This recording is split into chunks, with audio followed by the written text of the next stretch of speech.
Gunfire echoed, horses screamed, dust choked the air. The crack of the rifle shot ripped through the Wyoming silence, a sound as sharp and violent as a striking snake. From his position on the rocky bluff overlooking the trail, Isaac Thornton watched the scene unfold with a grim stillness.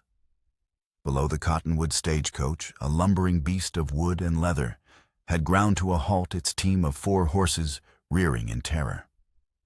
Masked riders, 4 of them, swarmed the coach like buzzards on a fresh kill. Isaac cursed under his breath. He had just finished a 3-day ride delivering a string of prime horses to a rancher near Laramie and was on the last leg home. He was bone-weary, caked in trail dust, and his only thought had been of a hot meal at his sister's boarding house and a long night's sleep.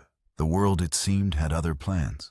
Duty was a hardwired instinct in Isaac, forged in the crucible of a war that had stolen his youth and left ghosts behind his eyes. He couldn't ride on. He couldn't turn away. With the fluid economy of motion that came from years of practice, he slid from his saddle, whispering a calming word to his buckskin gelding ghost.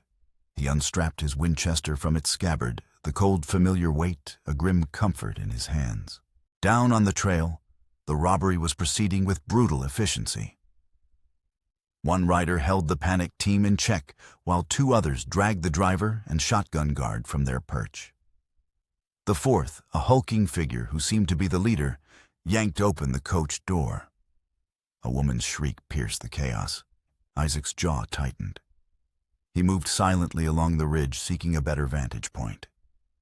He wasn't a lawman, and he had no desire to play the hero. But leaving a woman to the mercy of men like these wasn't an option. Some debts don't get paid in coin. They were paid in action, in standing up when others stood aside. He found his spot, a narrow crevice between 2 granite boulders that offered both cover and a clear line of sight. He rested the Winchester's barrel on the rock, the metal cool against the sun-warmed stone. He wasn't aiming to kill, not unless he had to. He was aiming to disrupt, to sow chaos among the predators. He drew a bead on the hat of the man holding the horses and squeezed the trigger. The rifle bucked against his shoulder. The shot was perfect. The rider's hat flew from his head as if snatched by an invisible hand. He yelped in surprise, his grip on the reins slackening. That was all the opening the terrified horses needed. They bolted, dragging the coach sideways with a groan of tortured wood. The sudden lurch threw the leader off balance as he was trying to pull a passenger from the coach. He stumbled back, colliding with one of his men. Isaac used the moment to fire again, this time kicking up a cloud of dust at the feet of the 3rd rider. Panic erupted. The disciplined robbery dissolved into a frantic scramble. "Ambush!" one of them yelled, his voice tight with fear. "Get to the horses!" The leader, recovering his footing, roared in frustration. He fired his pistol wildly toward the ridge, the bullets whining harmlessly off the rocks, far to Isaac's right. As he turned to run for his own mount, his wounded pride got the better of him. He grabbed a small mail pouch from the driver's boot, a last defiant act of theft. In his haste, something small and silver slipped from his vest pocket, falling unnoticed into the thick dust of the trail. Isaac held his fire, watching as the riders scrambled onto their horses and galloped away, disappearing into a canyon that snaked toward the Badlands. He remained in his position for a full 5 minutes, scanning the horizon, listening to the silence that slowly reclaimed the trail. Only when he was certain they were gone did he rise, his movements stiff with fatigue. He made his way down the rocky slope to the trail. The driver and guard were shaken but unharmed, busy calming the stagecoach team, which had been brought to a stop by a thicket of sagebrush. The passengers, a portly salesman and a young woman, were huddled by the side of the road. "You all right?" Isaac asked, his voice a low drawl. The driver, a grizzled man with a tobacco-stained mustache, nodded gratefully. "Thanks to you, mister. They came on us so fast." "Where'd you come from?" "Just passing through," Isaac said, deflecting the question. He helped the men right the coach and check the harnesses. His gaze fell upon the spot where the leader had stumbled. Half buried in the dust was a small silver locket, tarnished and dented. He bent down and picked it up, wiping it clean on his duster. It was heart-shaped with ornate scrollwork on its face. He thumbed it open. Inside there was no picture, only a set of finely engraved initials DC. He snapped it shut, a strange feeling of unease settling in his gut. It wasn't the usual sort of loot for a common road agent. He slipped it into his pocket. It was evidence, and perhaps something more. By the time he rode into Cottonwood, and the sun was a fiery smear on the horizon, painting the distant mountains in shades of bruised purple and gold. The town was buzzing with the news of the ambush, which had arrived with the stagecoach an hour earlier. A knot of worried men stood outside the sheriff's office. Isaac nodded to a few he knew, but kept riding toward the livery at the end of the street. He was too tired for questions. He wanted to tend to Ghost, wash away the trail, and forget the violence of the day. But as he passed the deserted train platform, a solitary figure caught his eye. A woman sitting on the cold wooden steps, her shoulders shaking with silent sobs. Her despair was a palpable thing, a stark contrast to the rough-and-tumble energy of the town. His weariness warred with his ingrained sense of duty. He sighed. The day, it seemed, wasn't done with him yet. He dismounted, tied Ghost to the hitching post, and grabbed the lantern hanging by the station door. Its warm glow pushed back the encroaching twilight as he walked toward her. He held the locket in his pocket, its metallic coolness a strange weight against his thigh. He had just faced down armed robbers and prevented a tragedy, yet approaching this crying woman on a lonely platform felt infinitely more complicated. "Looks like you're having about the worst day a person can have," he drawled, his voice deeper than he intended. She whirled around, her face pale and tear-streaked in the lantern light. He saw wide, startled eyes, the color of moss after a spring rain. She was young, clearly out of place, clutching a tattered valise as if it were a life raft in a churning sea. I'm fine," she lied, her voice cracking, betraying the brave front she was trying to erect. Isaac climbed the steps slowly, deliberately, as if approaching a spooked foal.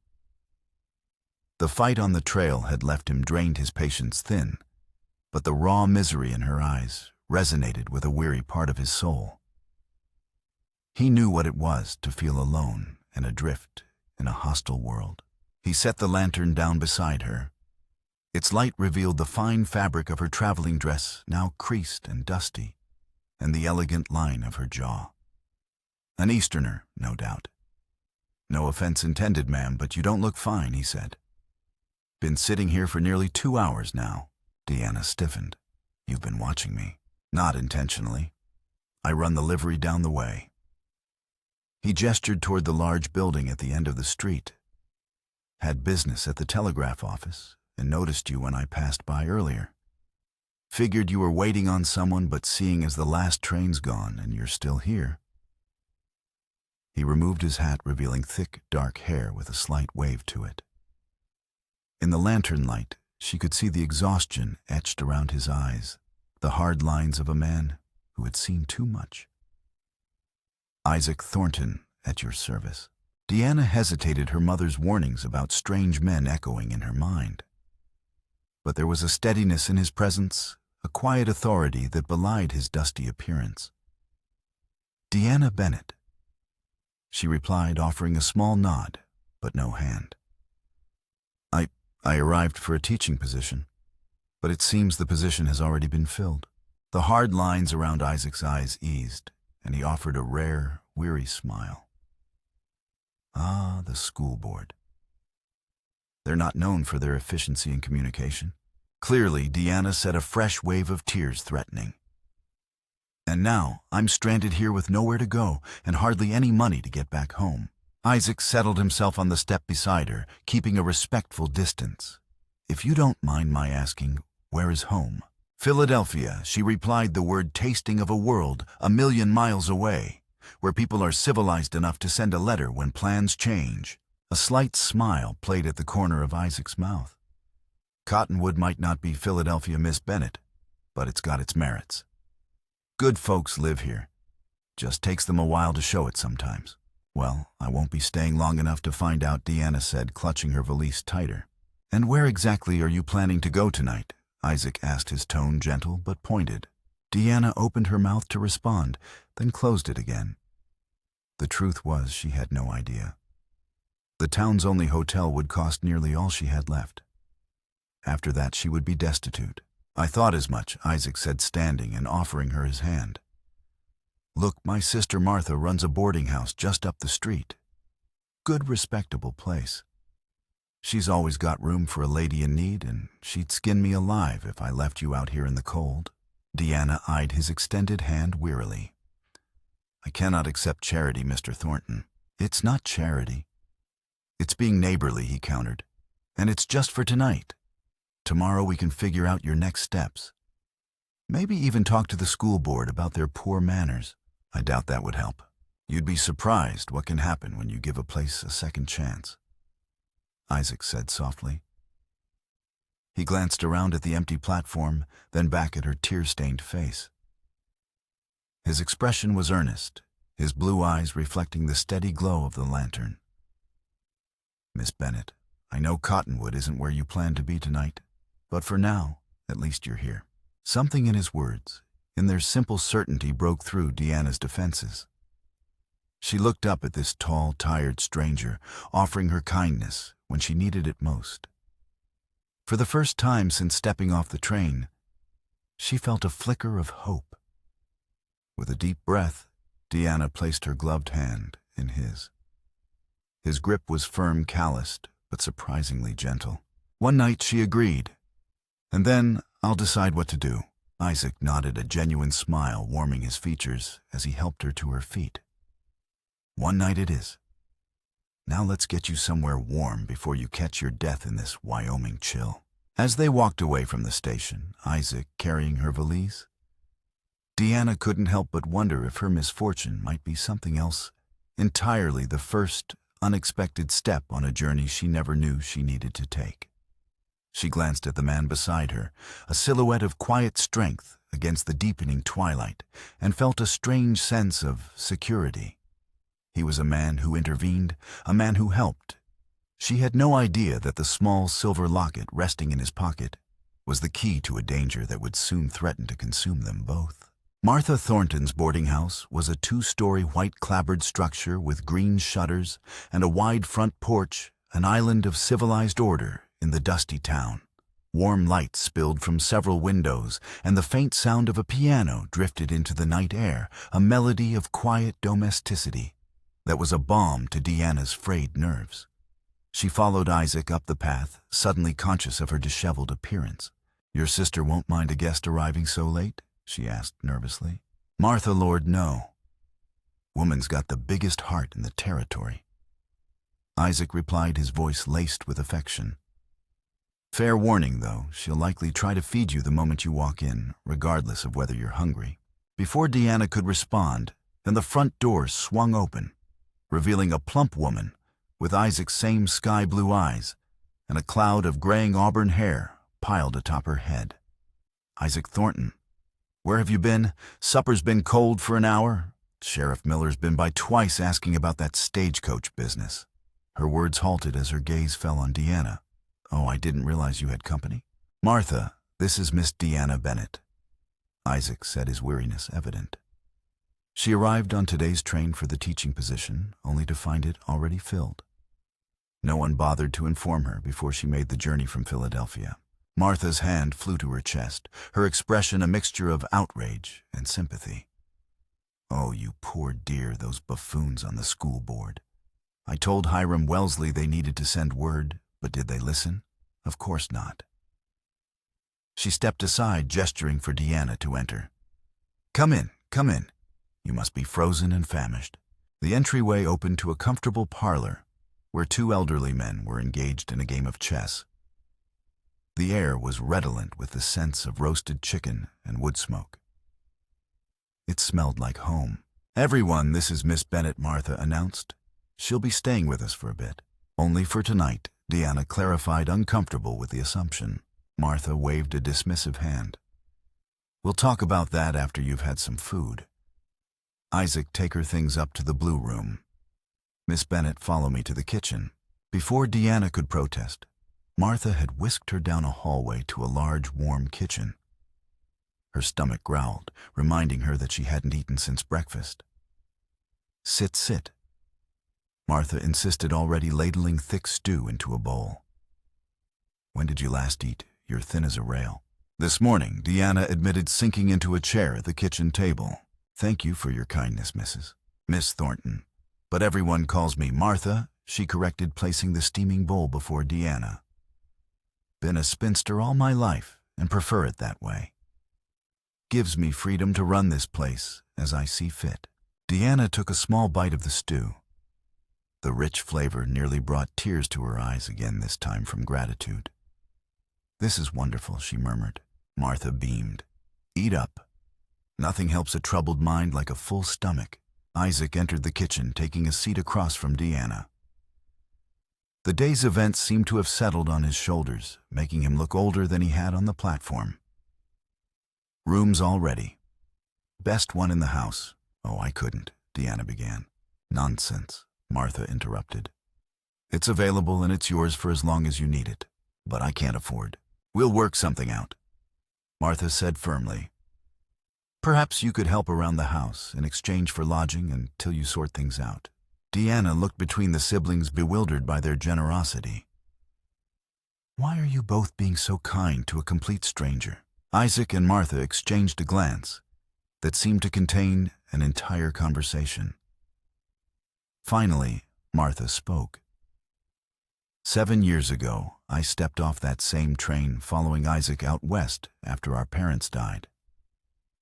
I had nothing but a trunk of clothes and a brother who'd come ahead to start a horse business."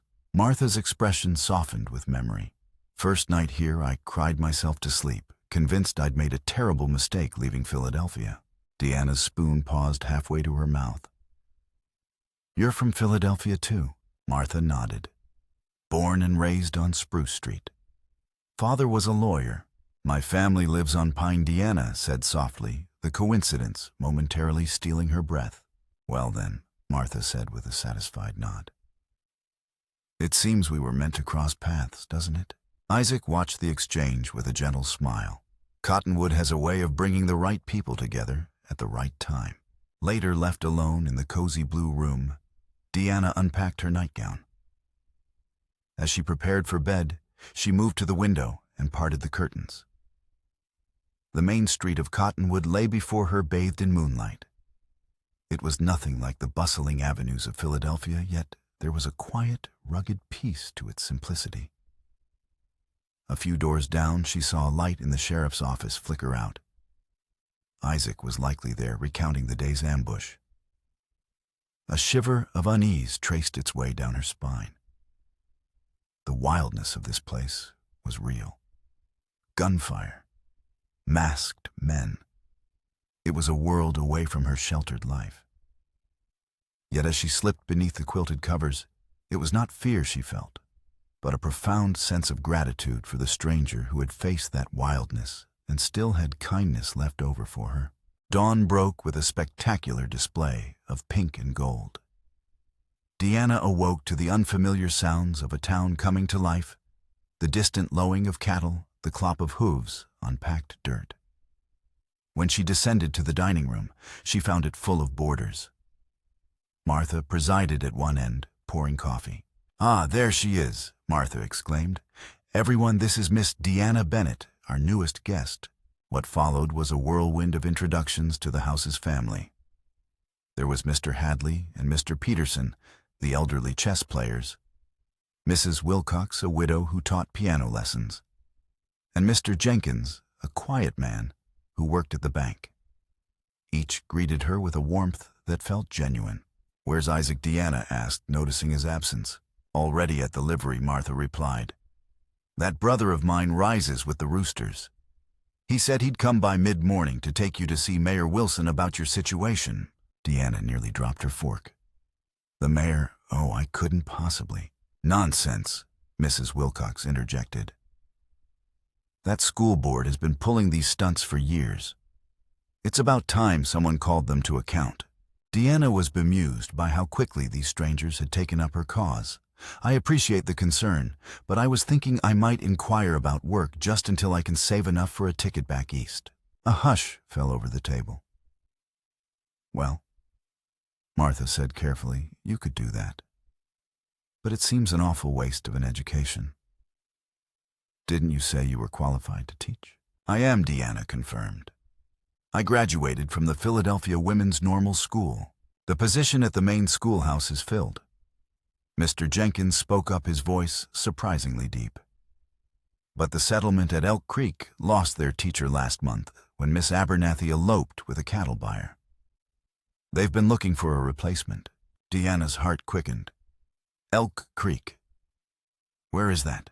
About 10 miles north, Martha explained. Small community, mostly ranching families. They built a schoolhouse 2 years ago. The back door opened, and Isaac stepped into the kitchen, bringing a gust of cool morning air with him. He'd removed his duster, and his simple work clothes, a blue chambray shirt and dark trousers, accentuated his broad shoulders and lean frame. His hat was in his hands. Morning, ladies, he greeted them, his gaze lingering on Deanna. Sleep well, Miss Bennett. Surprisingly, yes, she admitted. I heard from Martha that there might be a teaching opportunity at Elk Creek, Isaac said, turning to Deanna. Interested in riding out there tomorrow to inquire? Deanna hesitated. I'm not sure. It seems hasty. Isaac studied her, his blue eyes thoughtful. Tell you what. Why don't we start with a visit to Mayor Wilson this morning? Get to the bottom of what happened with the position here. Then you can decide your next move with all the facts. It was a reasonable suggestion, and Deanna found herself nodding. Yes, that makes sense. Thank you. Good, Isaac said, replacing his hat. I'll bring the buggy around in half an hour. He paused, a slight smile touching his lips. Isaac, he corrected. If we're going to battle town politics together, we might as well be on familiar terms. As Isaac drove the buggy through Cottonwood, he pointed out the various establishments. The general store, the assay office, the small but respectable bank, and the Silver Spur Saloon, which he noted she might want to avoid. People nodded greetings as they passed, and Deanna remarked, Everyone seems to know you. Hard not to in a town this size, Isaac replied. Especially when you provide the horses. Sooner or later, everyone needs one. How long have you lived here? 8 years now. Came out after the war with not much more than the clothes on my back and a knack for handling horses. He guided the buggy around a slow-moving wagon. This country rewards hard work. It's not always easy, but there's an honesty to the struggle I've come to appreciate. Mayor Harold Wilson was a rotund man with impressive mutton chops and a harried expression. He greeted Isaac warmly, but eyed Deanna with wary curiosity. Miss Bennett has come all the way from Philadelphia for the teaching position, Isaac explained after introductions, his tone firm but respectful. With all due respect, Mr. Mayor, Deanna said, her voice steady despite her racing heart. I traveled over 1,000 miles based on the advertisement placed by your school board. The least the town could do is compensate me for my travel expenses so I may return home. The mayor tugged at his collar.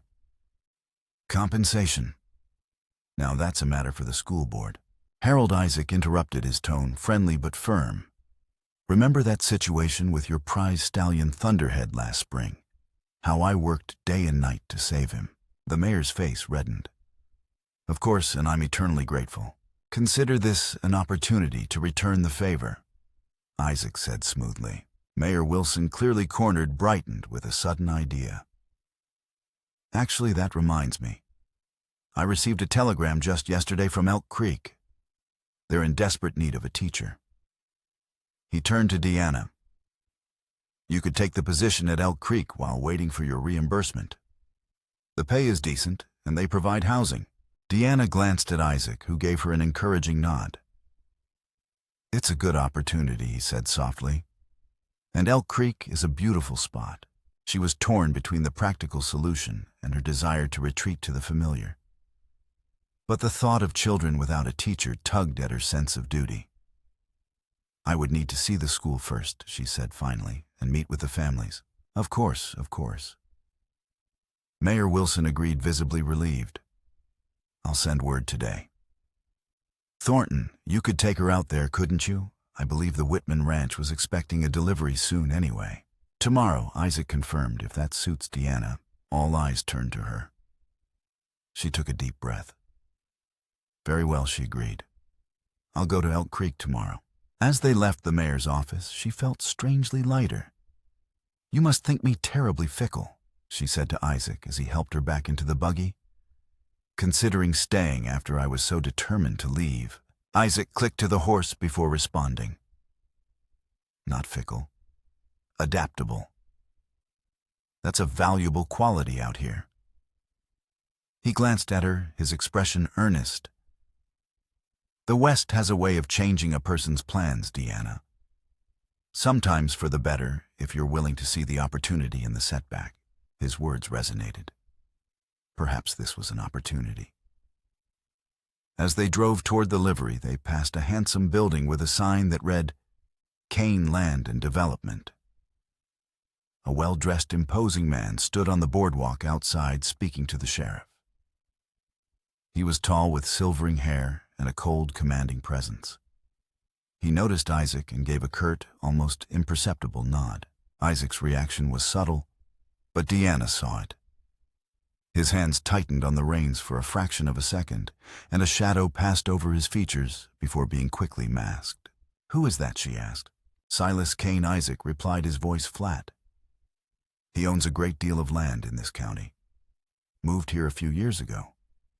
Thinks progress is the most important thing in the world. There was an edge to his voice, a hint of something deeper than simple disapproval. Deanna filed the name, and Isaac's reaction away a small puzzle piece in the larger picture of this new complex world she was entering. The journey to Elk Creek began with the first light of dawn. The sun baked the cracked earth, and the distant mountains shimmered like ghosts through the heat haze.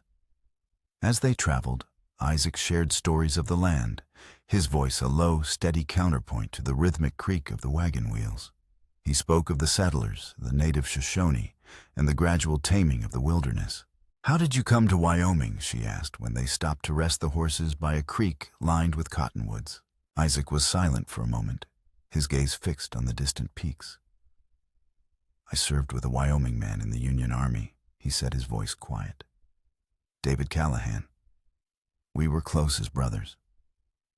His expression darkened with a memory he didn't share. David. He didn't make it home.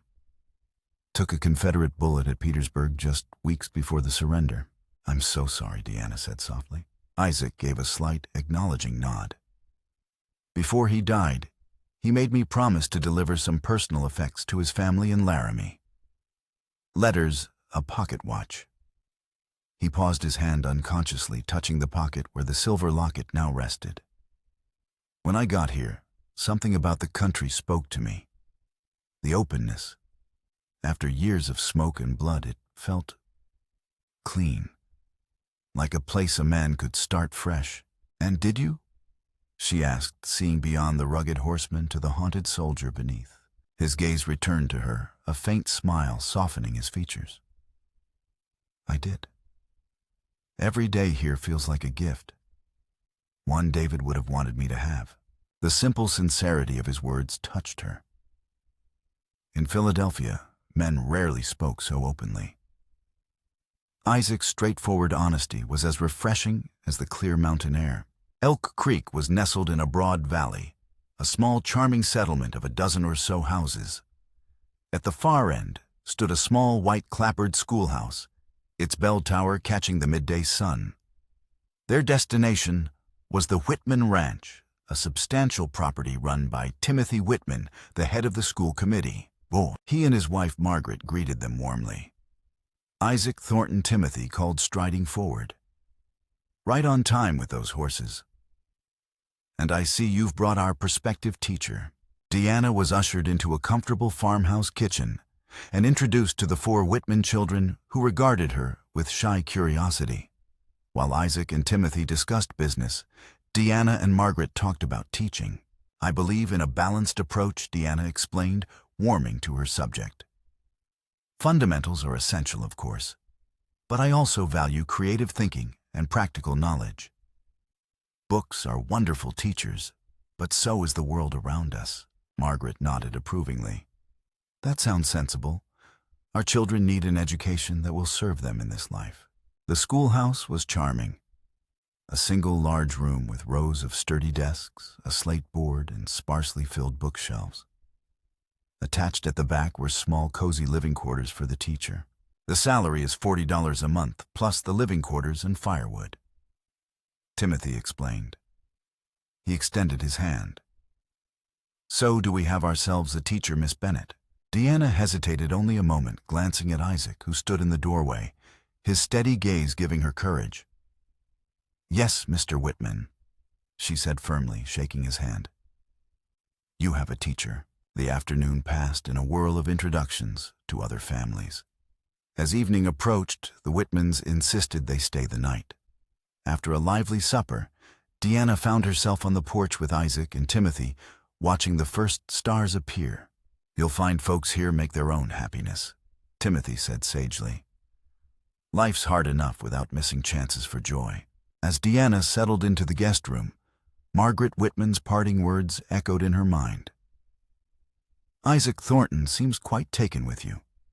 A fine man he is too, one of the most respected in the county. Margaret's eyes twinkled. Out here, life has a way of moving faster than in the East. When the right person comes along, folks don't waste time. The thought both thrilled and frightened Deanna. She had come west to be independent. The last thing she needed was to fall for the first kind man she met. And yet, as she drifted to sleep, it was Isaac's face that filled her thoughts, his steady blue eyes, the gentle curve of his smile, and the quiet strength he radiated without effort. Over the next 2 weeks, Deanna threw herself into her new life.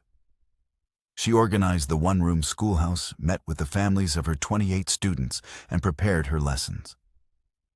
The children were a chaotic mix of ages and abilities, but they were bright-eyed and eager to learn. For the first time, Deanna felt she was truly making a difference, shaping young minds in a way that felt tangible and deeply rewarding. The small apartment behind the schoolhouse began to feel like home. The community embraced her, inviting her to quilting circles and Sunday potlucks. The loneliness that had haunted her on the train platform felt like a distant memory. True to his word, Isaac rode out from Cottonwood the first Sunday.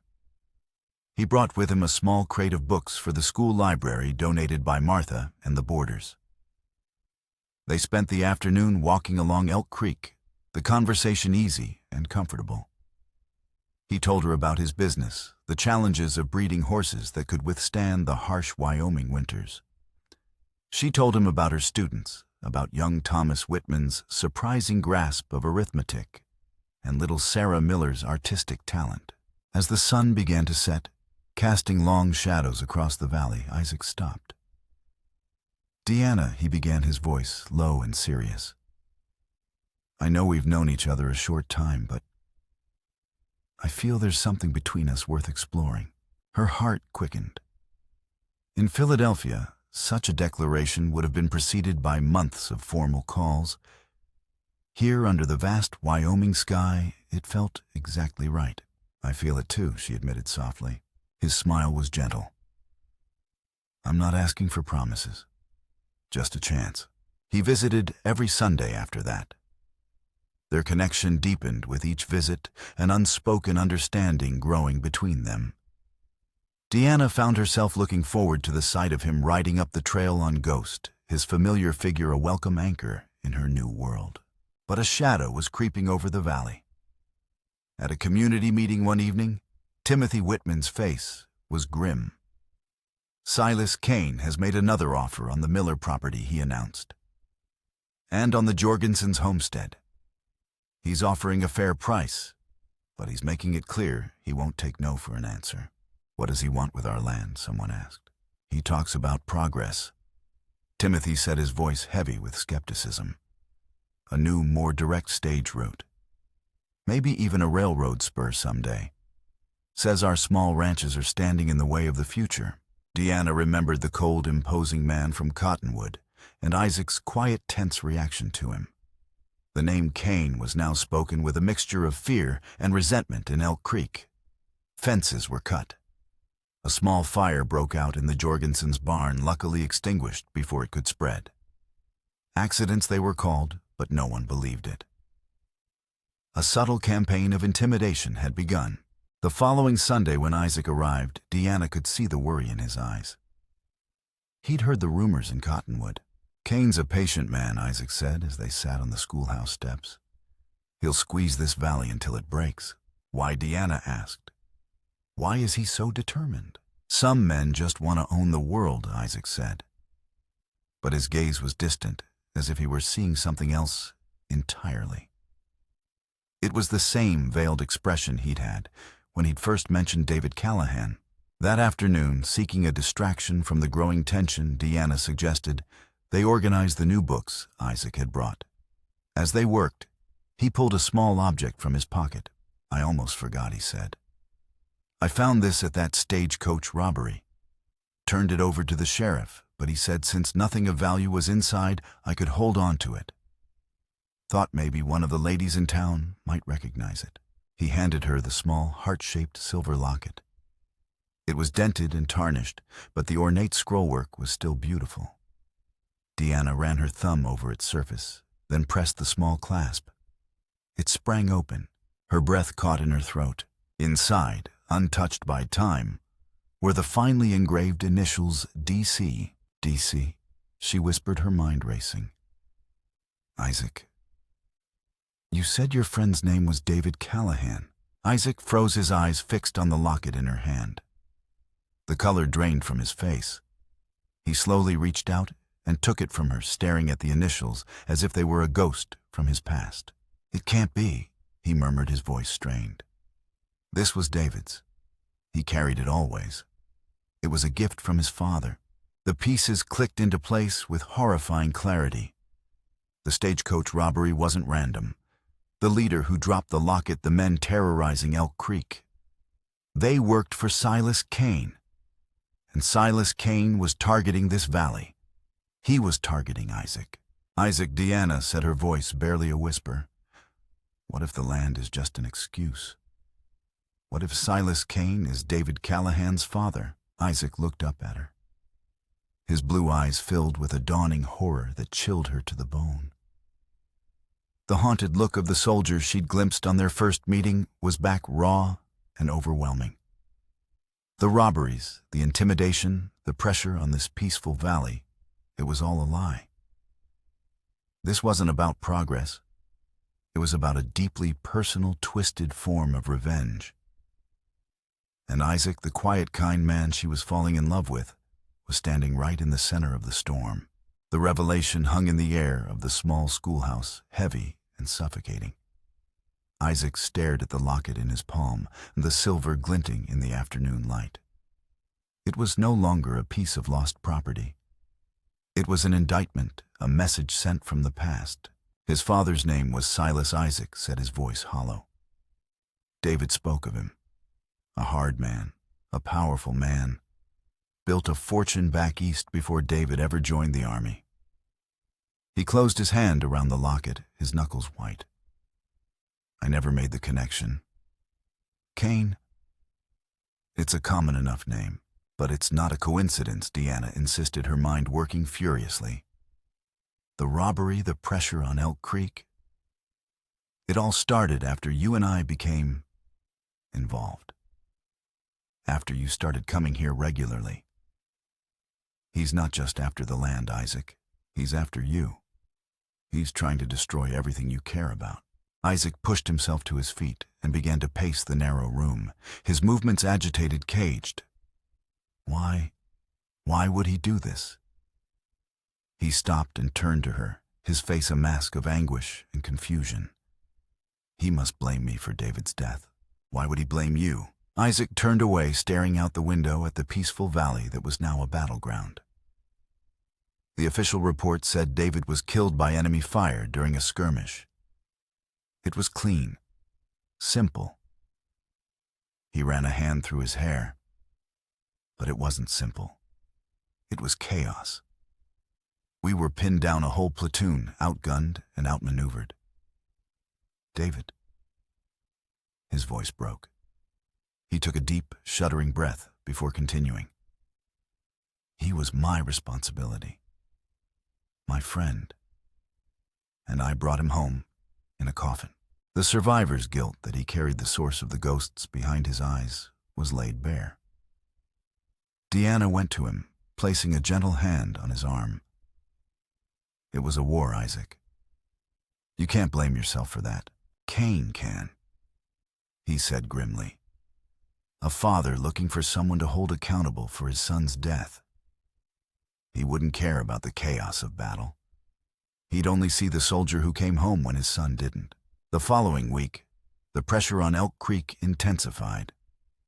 Silas Cain himself rode into the valley flanked by two hard-faced men who looked more like hired guns than ranch hands.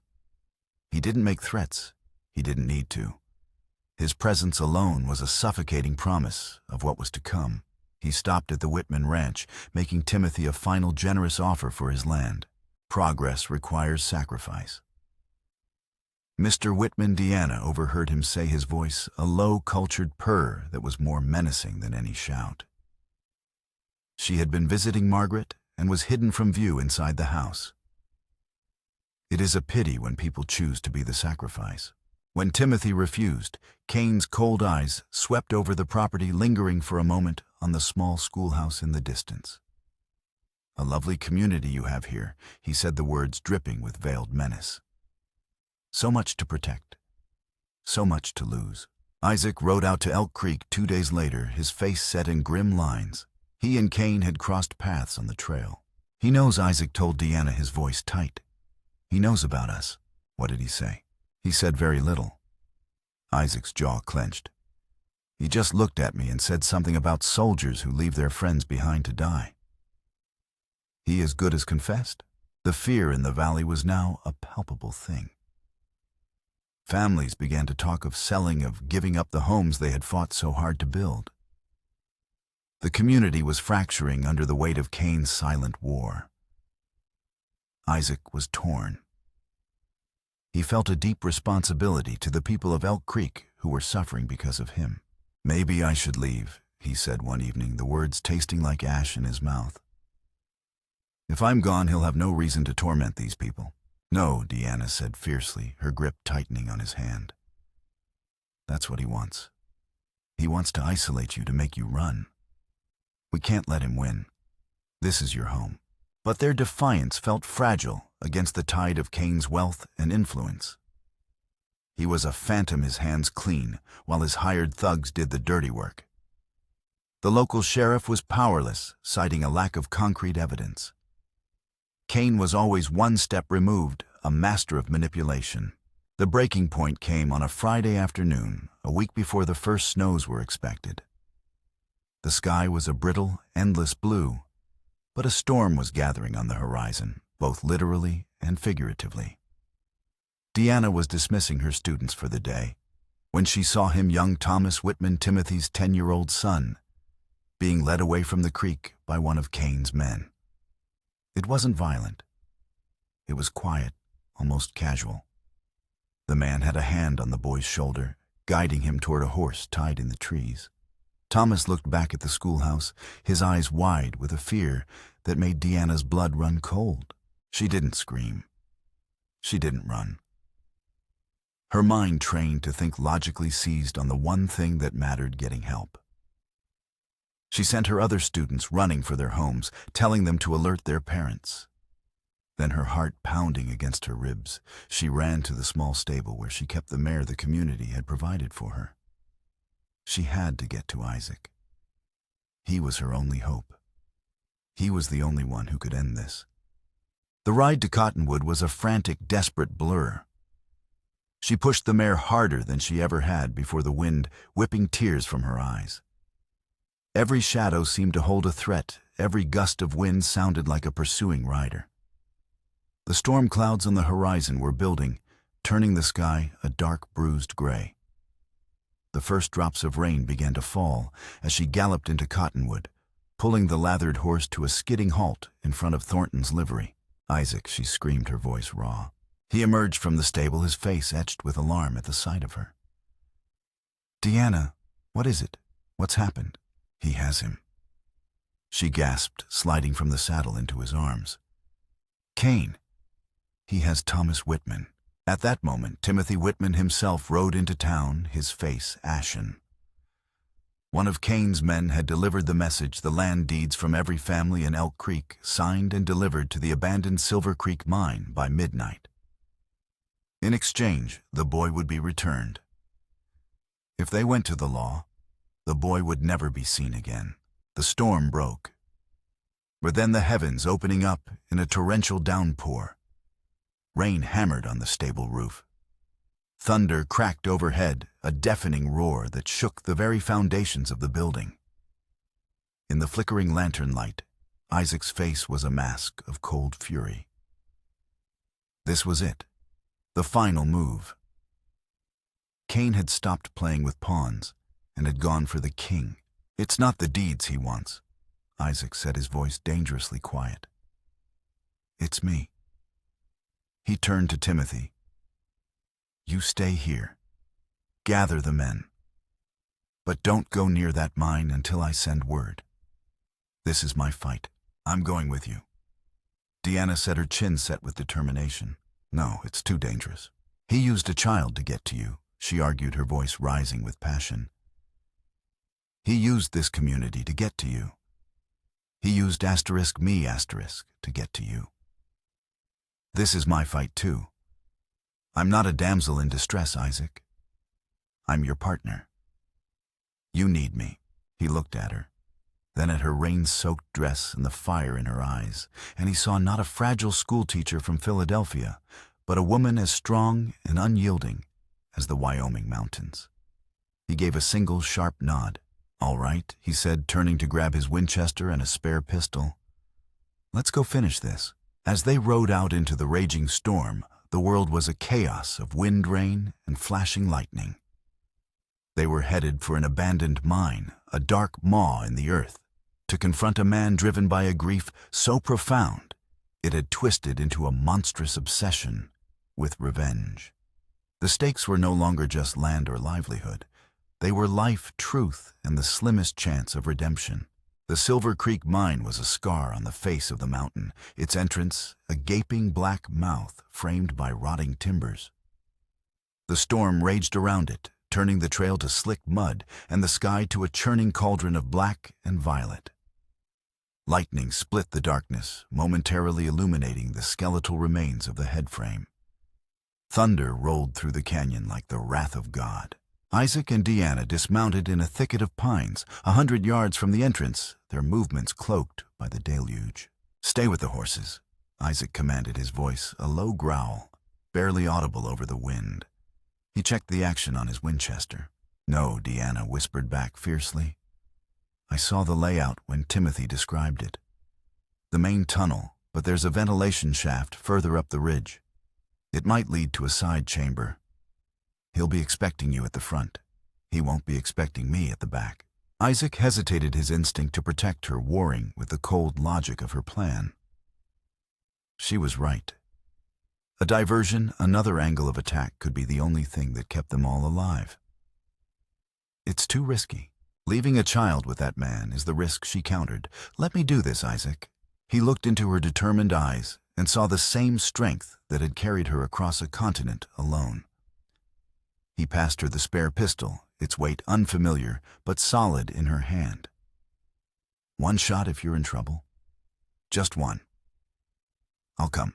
She nodded, squeezed his hand, and melted into the stormy darkness. Isaac moved toward the mine entrance, a ghost in the rain.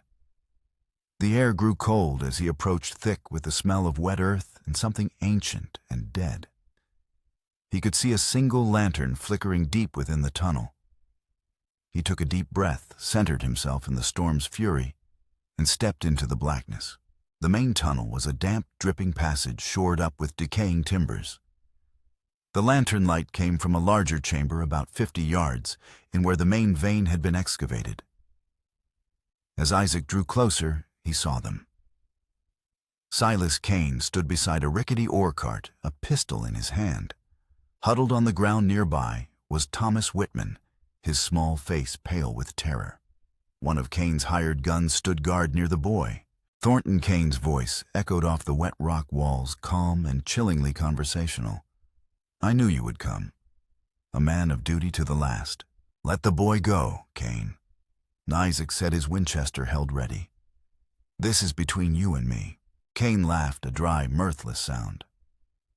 "Oh, it has always been between you and me. The boy is merely an invitation." He gestured with his pistol. "Put the rifle down, or my associate will quiet your young friend." Permanently. Isaac's jaw tightened. He slowly lowered the Winchester and slid it across the grimy floor. The hired gun relaxed slightly, a smug look on his face. "You blame me for David's death?" Isaac stated, his voice flat. "Blame you." Cain's voice rose, the calm facade cracking to reveal the raw agony beneath. "You were his commanding officer, his friend. He looked up to you. And you left him to die in the mud while you saved yourself. I read the letters you sent back, the official condolences. Lies, all of them." "You don't know what happened?" Isaac said, his own voice tight with the memory. "I know my son is dead," Cain roared, the sound swallowed by a deafening clap of thunder that shook the mine. "And you are alive. That is all the truth I require. I took away your peace. I took the valley you came to love. And now," he gestured to the boy, "I will take away your reputation as a hero. They will find you here dead after a failed attempt to rescue this child. A tragic end for a man who couldn't save anyone." High above them, in a narrow, crumbling side tunnel, Deanna peered through a crack in the rock. She had found the ventilation shaft and navigated the treacherous passage to a point overlooking the main chamber. She held Isaac's pistol with both hands, its cold weight a terrifying reality. She could see Thomas, see the hired gun standing just a few feet from him. She knew she was not a good enough shot to hit the man without risking the boy. She needed a diversion, a real one. Her eyes scanned the chamber. She saw the ore cart, its wheels chocked by a wooden block. The track it sat on sloped gently downward toward Cain and his man. An idea desperate and dangerous took root. Down below, Isaac braced himself. "You're wrong, Cain. You've been wrong all these years." He had to keep him talking. He had to give Deanna time. David wasn't left behind. He chose. "Lies," Cain spat. "We were trapped," Isaac said, the words pouring out of him, a confession held for a decade. "A dozen of us in a collapsed trench. They were going to overrun us. There was an artillery piece on the ridge tearing us apart. Someone had to take it out. David volunteered. Cain's face was a mask of disbelief. "I tried to stop him," Isaac continued, his voice thick with unshed tears. "He was just a boy. But he said his life was worth less than the 10 men with families waiting for them. He made me promise to see his letters got home. He saved us, Cain. Your son was a hero. He sacrificed himself. And I've had to live with that every single day." For a moment, a flicker of doubt crossed Cain's face. The truth spoken with such raw pain had the ring of authenticity. But his grief was a fortress built over years, and it would not fall so easily. It was then that Deanna acted. With all her strength, she pushed against a loose timber shoring up the rock wall above the ore cart. It groaned, shifted, and then gave way. A shower of rock and debris cascaded down, striking the ore cart. It wasn't enough to dislodge the chock, but the sudden noise was deafening. The hired gun spun around, startled, his pistol coming up toward the source of the sound. It was the opening Isaac needed. He launched himself forward, not at Cain, but at the guard. He slammed into the man, sending them both sprawling. The guard's pistol went off, the shot echoing like a cannon in the confined space. Cain, momentarily stunned, recovered, and raised his pistol toward Isaac. But in that split second of hesitation, his eyes met his son's. Not the hired gun, but young Thomas Whitman, who had scrambled away from the fight and was staring at Cain with wide, terrified eyes. In that child's face, Cain saw the ghost of his own son and the boy he had lost. His hand wavered. It was all the time Isaac needed. He disarmed the guard with a brutal efficiency, brought the man's own pistol up and fired. Not at Cain, but at the wooden chock holding the ore cart. The bullet splintered the wood. The heavy cart, laden with rock, groaned and began to roll. Slowly at first, then gathering speed, it rumbled down the tracks directly toward Silas Cain. He stood frozen, transfixed by the culmination of his life's tragic misunderstanding. He made no move to save himself. Isaac grabbed Thomas, pulling him back into the safety of an alcove, as the cart smashed into the rock wall. Where Cain had been standing, the crash echoing the final brutal collapse of a man's soul. Silence descended, broken only by the dripping of water and the distant rumble of the storm. Isaac held the trembling boy close. Deanna, her task complete, slid down a pile of scree into the chamber, the now useless pistol dropping from her numb fingers. Their eyes met across the lamplit darkness, a shared look of horror, relief, and profound, devastating victory. In the immediate aftermath, the chamber felt like a tomb. Isaac released the boy, who ran sobbing into Deanna's arms. She held him tight, murmuring words of comfort, her own body trembling with adrenaline and shock. Isaac moved cautiously toward the wreckage of the ore cart. Silas Cain was pinned beneath it, his body broken, but his eyes open, staring up at the dripping ceiling of the mine. The truth? Cain whispered, his voice a ragged breath. He was a hero. Isaac knelt beside him, and the fury of the confrontation replaced by a profound and weary pity. He was the bravest man I ever knew, Isaac said quietly. He saved us all. A single tear traced a path through the grime on Cain's cheek. All these years, he rasped, I hunted a ghost and dishonored the memory of my son. His eyes fluttered and closed. The last rumble of the storm outside sounded like a final mournful sigh. When Sheriff Miller and the men from Elk Creek arrived, they found a scene of quiet tragedy.